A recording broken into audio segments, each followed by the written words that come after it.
Good morning, afternoon, or evening, depending upon where in the world you are watching this. Welcome back to Afternoons with Aces with Thomas Simkis and Lee Briggs. This is the implementation series. You are watching session 3 of our proposed 10-session series, requirements to test cases. Agenda for this little video of ours today, we'll do some introductions. We're going to go through the series overview, what we're trying to accomplish. Then we're going to talk about specifically steps to define requirements in an ERP or HCM implementation, how you create a use case, how you create a test case, the prerequisites that you need in order to create and utilize those things successfully, your success criteria framework, essentially what do you want to look for when you are monitoring a test scenario. We actually have a session coming up later on in this series about testing and the different types of test scenarios and how you define their success. And then of course we got some test execution best practices. So thanks for joining us. Appreciate your time and hope you enjoy this video and video series. With that, I am Thomas Simkis, Oracle Applications Implementation Consultant since 1998. I've held a lot of titles since I've been working with Oracle. On the customer side, I was the Vice President of ERP for the American Institute of Certified Public Accounts. I've done a stint with Deloitte. Most of my career has been spent as an entrepreneur business owner. Last 10 years, I was a member of a consulting firm as a portfolio director. I am currently the Senior Vice President of Oracle Fusion Revenue for an implementation company based out of New Jersey. I got my Bachelor of Arts in Economics and Business Administration from Marshall College all the way back in 1998. I got my law degree from the James A. Beasley School of Law of Temple University in 2002. I've been an Oracle Applications ACE since 2014, something I still maintain today. Doing these videos and sharing my knowledge with end users helps me maintain that status. I was the OATUG Star Presenter of the Year in 2017. I'm a certified public accountant in the state of Pennsylvania, and I'm a retired member of the PA, New Jersey, and American Bar Association. Lee? Hi everyone, my name is Lee Briggs. I have worked with the Oracle application since 2001. I started with 11i. For the first 12 years, I was doing some version of EBS, 11i through release 12.1 something.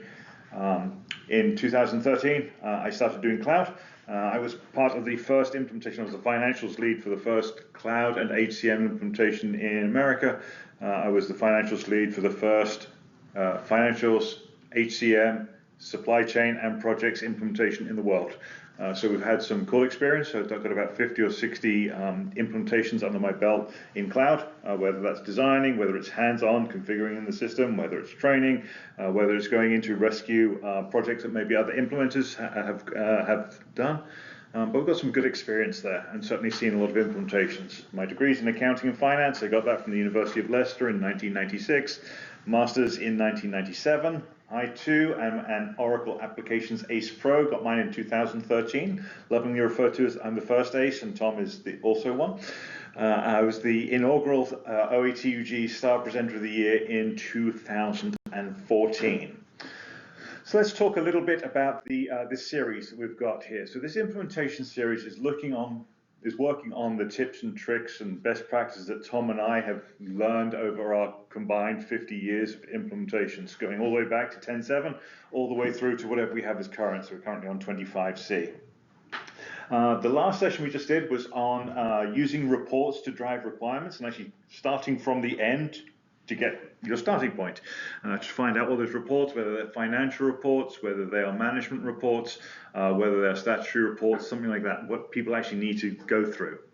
Today's session is taking those requirements that we've been grabbing there to actually get us to a test case. So being able to take those requirements, build something, and then test it to make sure that it's working out there.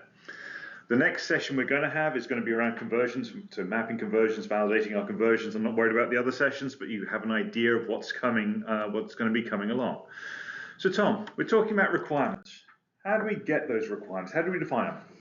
So we start with the business objectives. One of the things that we discussed in our first session was start at the end, know where you're going, know what drives success. So what objectives are people trying to achieve? I will tell you that when we do public sector projects, we typically get the benefit of a canned set of requirements that the customer theoretically comes up with the person that's helped them do the selection. I say theoretically because I respond to a lot of RFPs from the same companies, and the requirements are eerily similar, even among very different public sector entities. But regardless, you want to agree on business objectives. A good requirement really just states what you have to do, not necessarily how you have to do it. We need to be able to have invoices approved before they're paid. We need to be able to have journal entries posted before they are, approved before they're posted. They should lead into a future process flow.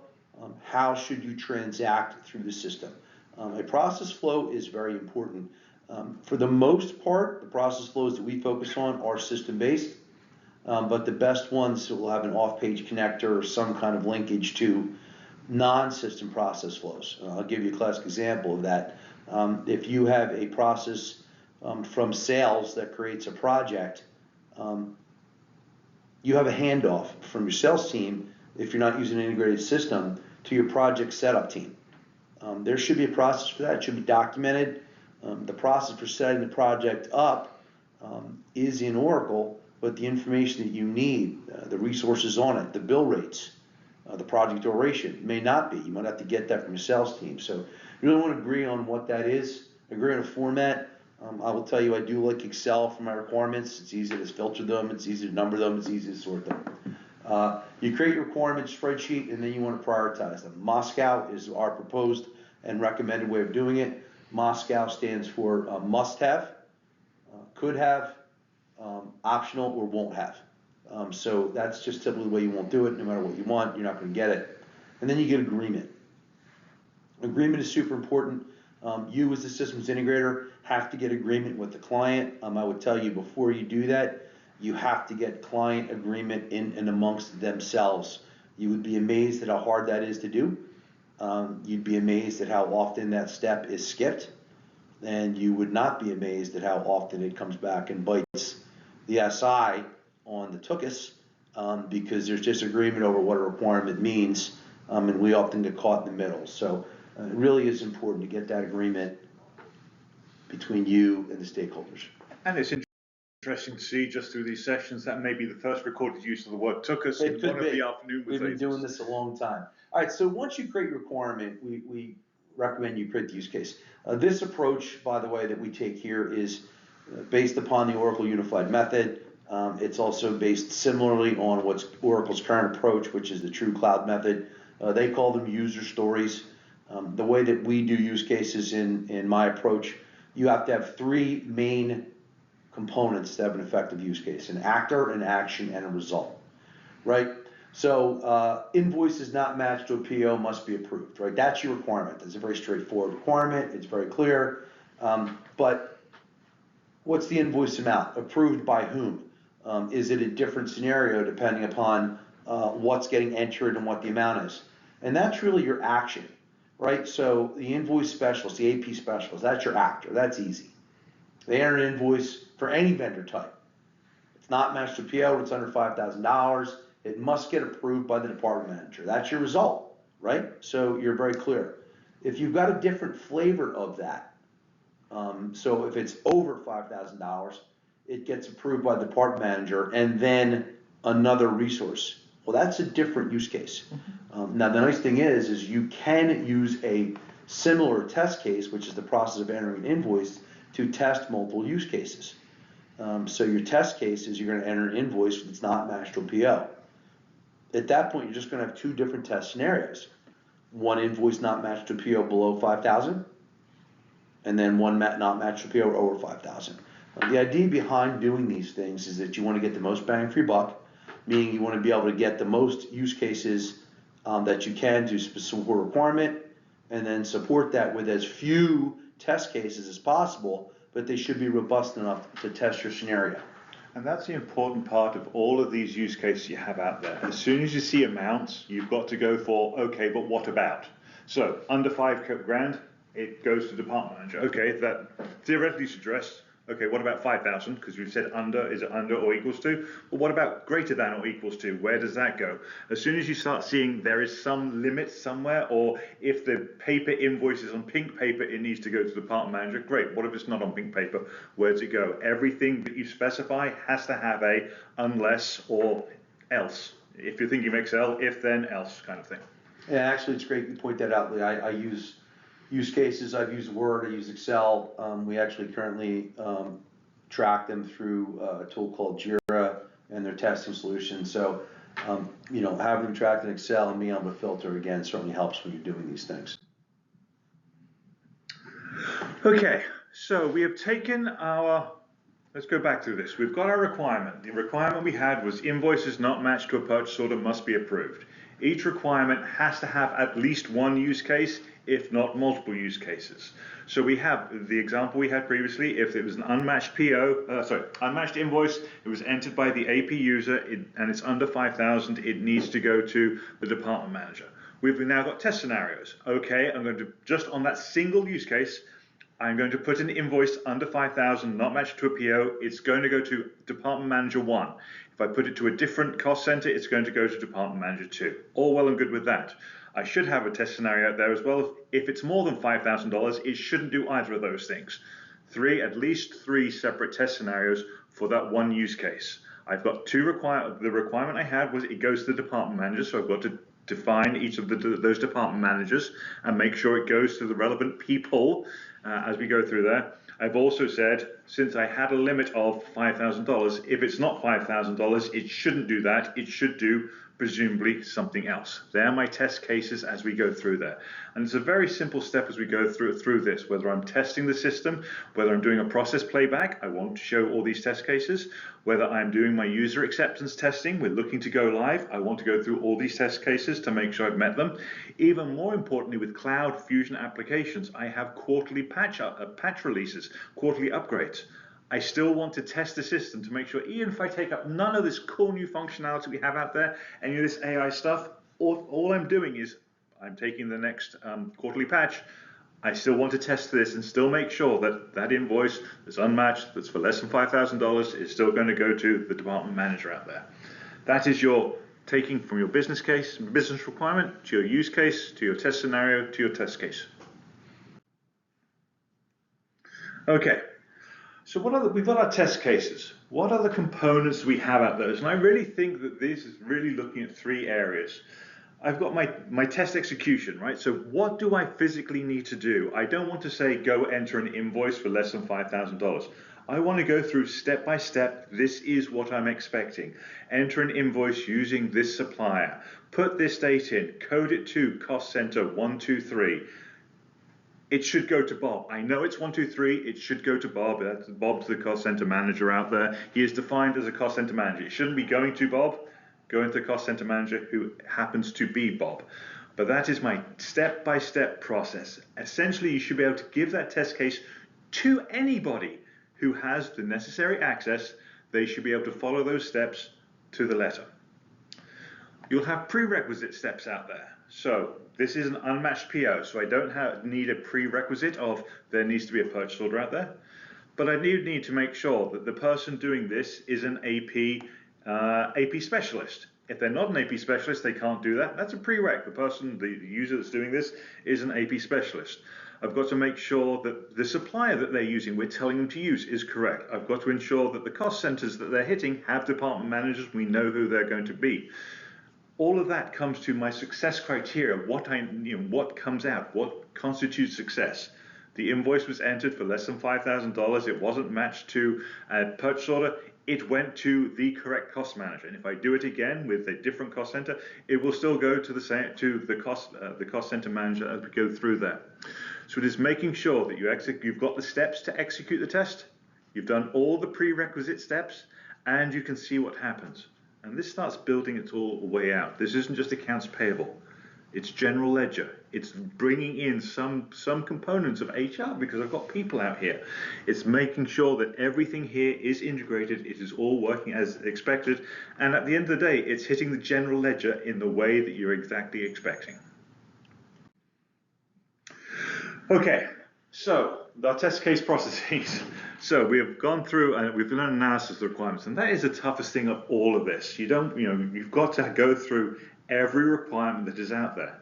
Tom's alluded to this multiple times. We've done public sector gigs where, as part of the RFP process, they have gone through and listed every requirement. You're going to go through all those requirements. You have to come up with use cases and test cases for every one of those requirements. Now, it may be the same test case that you use and the use case that you use multiple times.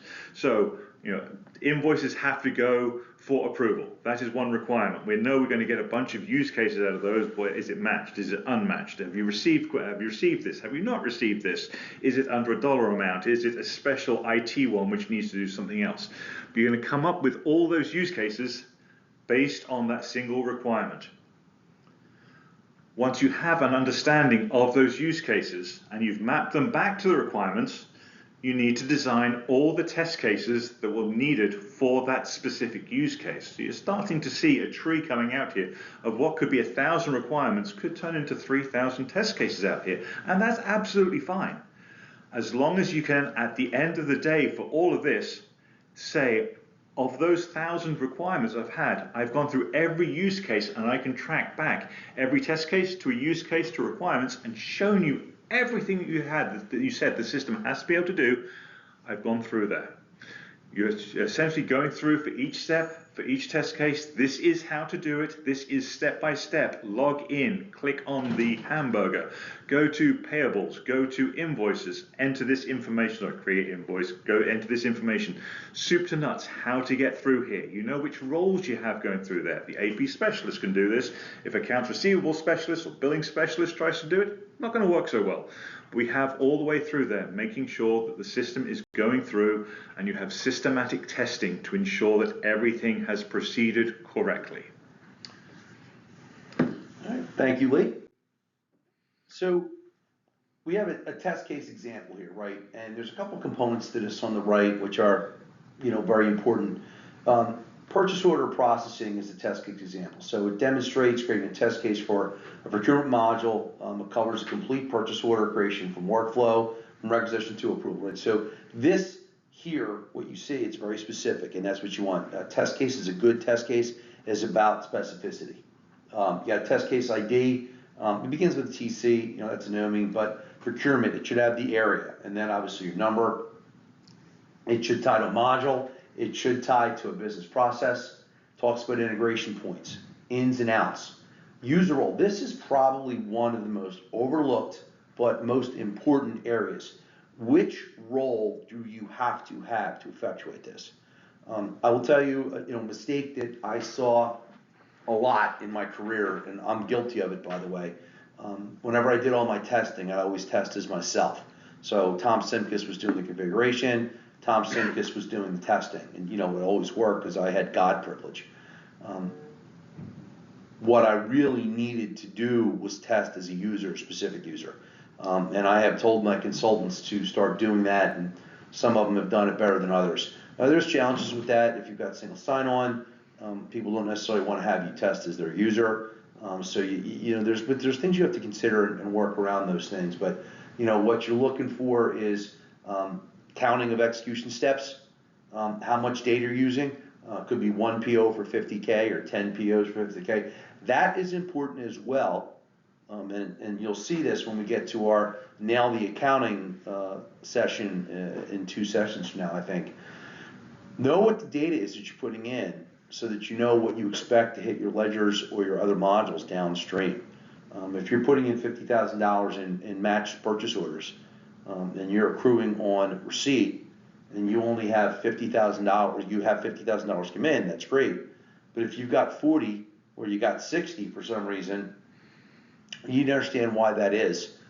So having a universe of your test data certainly does help. And the great thing about testing, especially when you're getting to that level of user acceptance testing, rather than making up stuff, Take a day of activity that payable sees. Great, we've got all these invoices we entered. Go, okay, purchasing people, go put in purchase orders that would match to all these. Go receive it. Let me invoice this stuff. That way it is real data. I've got a stack of invoices that I know I entered. I know that there is $50,000 of invoices here. I've got them all. I know the accounting that went through them. I can go back to the real purchasing PO that we issued out of the legacy system and go through that thing. Making up numbers is great, but people will start falling to habits. Yeah, everything's going to be $1,200 because I need to make sure that I'm doing multi-period accounting. I'm going to split it down the middle because I always split it down the middle. Yes, 600 and 600. Did it go to the right place? If you have real life examples, then you know that the data is, you can trace that data back because you've got the real data in front of you. It's the real supplier, real invoice numbers, real payments. Lee, I'm actually going to jump on that because I could agree with some more. Again, I see so many implementations where I'm managing them now, and I see the purchasing people put the same supplier in all the time. Like it's not a valid test. I'm sorry. Suppliers behave differently, whether they're converted, whether they're loaded, and POs behave differently depending on what you're buying and who you're buying from. And to just keep using the same thing is not only lazy, you're doing yourself a disservice. You're certainly doing the client a disservice. It's just not that hard at the start of the project to get 25 POs of varying types and get the invoices to which they matched, get the suppliers, and that can be your universe of data that you look to go through. And I like to do that and put it in an Excel spreadsheet so I can track it. And whenever I go in and unit test something, I will go back in a different environment and use one of those POs because I know what it should be doing. So that's an excellent point, Lee. That takes us to the prerequisite definition management, and this is another one that's really important, right? So you have to ensure your environment's properly configured. I've got on the upper left-hand side, that's really, in my opinion, what the first thing is that you should do. Before you begin, is your environment set up correctly? Whatever tool you use to do that, whether you use Config Snapshot, which is Lee and I's favorite tool,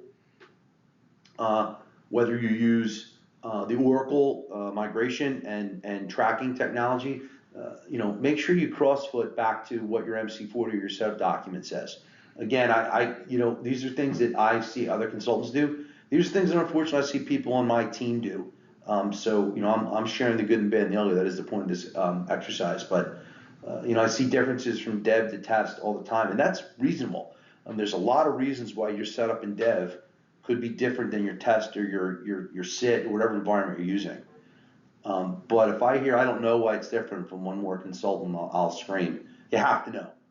You are paid to know, and make sure you verify your system setup. Have your test data. Have it included in your master data, your transactional data, and your reference data. Make sure you tie it all together. Again, I will take invoices and purchase orders. I'll take the time to put them in a spreadsheet just so I can link everything together. It just helps me out. You don't have to do that as long as you got a file and a way to track it, but certainly have it. Then you go down to your dependencies, right? Before you can enter a purchase order, what do you have to have? Well, you have to be a buyer, right? So having employees in the system is a prereq. You have to have suppliers. It's a prereq. Those suppliers have to be purchasing enabled. They got to be approved. They got to have sites set up as purchasing sites. If you're doing taxes, you got to have locations set up. If you're doing inventory, you have to have inventory organizations and sub-inventories. Those dependencies reconcile to your system setup, and it could reconcile to areas that you are not in control. And that kind of gets to another point that Lee and I see a lot, which is these implementations cannot and should not be done in a silo. You need to speak to your other implementation partners. You need to speak to your other team members. You need to speak to the client and really understand what has to be in place before you can start. When you have your test cases, your scripts, or your scenarios, have those dependencies listed out. You can put them in as assumptions if you don't want to list them all individually. But before you put a PO, what do we assume for this to work? The employee's got to be in the system. Employee's got to be a buyer. Employee's got to have access to the purchase order form. Has to have these roles. Those things are important, and that kind of goes to the last thing, which is user access. Verify the users have the appropriate roles and responsibilities. It really frustrates me because I do see it so often that users don't have the right roles and privileges, and there's just no excuse for it. Again, this is my opinion, that and $1.50 to get a cup of coffee. If the users don't have the right roles, the consultant is either lazy or incompetent. There is no option C. They didn't do their job. The other part you'll find with the user access is, yes, the SMEs want to be doing the testing, right? And that's important. They've been on the implementation the entire time. But you want to have people who are doing the real job, or using the user accounts for people who are doing the real job. I don't want a payables manager doing all this stuff, because chances are they have invoicing and payments and all, they can close periods. I want to make sure that Sally, my accounts payable specialist, her user will get all this stuff done. Especially, I use seeded roles all the time. Honestly, I use seeded roles because I know that Oracle will support me, and the first time I open a ticket, they're not going to say, it's a custom role, it's your problem. I use the seeded roles all the time, especially when you get into using custom roles. Doing a valid test to make sure, yes, this one role is the role that I need to do this. It is paramount to make sure that your roles are working out there. Again, it's not just testing the systems working, but the security and access you're actually providing is enough to do their job as well.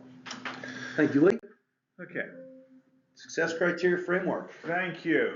So, what constitutes success? We've touched upon this before on the project. We want to check a few things as we go through here. First part is functional validation. Is the system doing what it's supposed to do? That example we had a few slides ago, an AP invoice specialist, a payable specialist is entering an invoice for less than $5,000 and it's not matched to a PO. Does it go where it's supposed to go? Yes. Awesome. Functional validation, that use case works. Obviously, there's going to be a bunch of test cases, but that one worked. Data integrity. Did it get through to where it needs to go? Not only did the approval go to the right place, we've got accounting out here. So you validated accounting. Did it hit a budget? Did it pass funds check? Did it get to the general ledger? Is your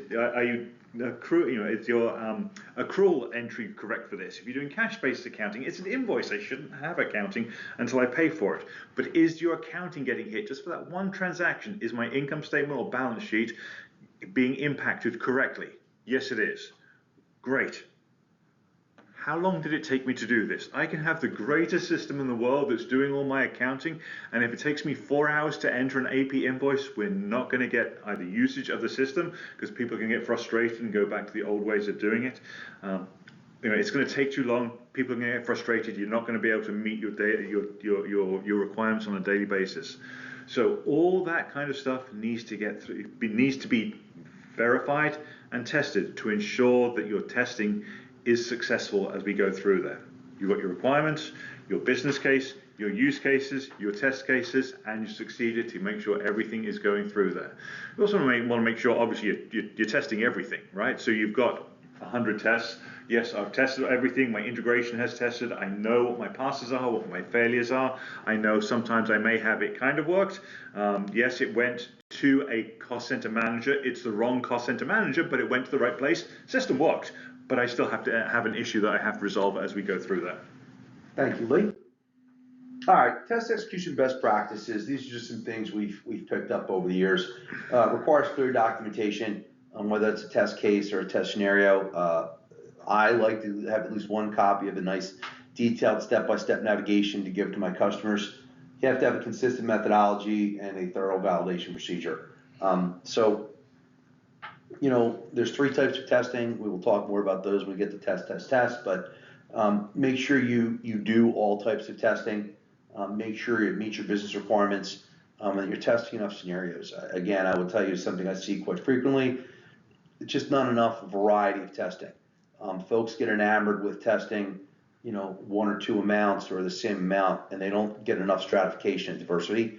Diversity in testing is probably one of the most important criteria to ensure success, so that you catch things before they hit production. The last part of testing, and this is actually after you've gone live, make sure all this documentation is kept up to date.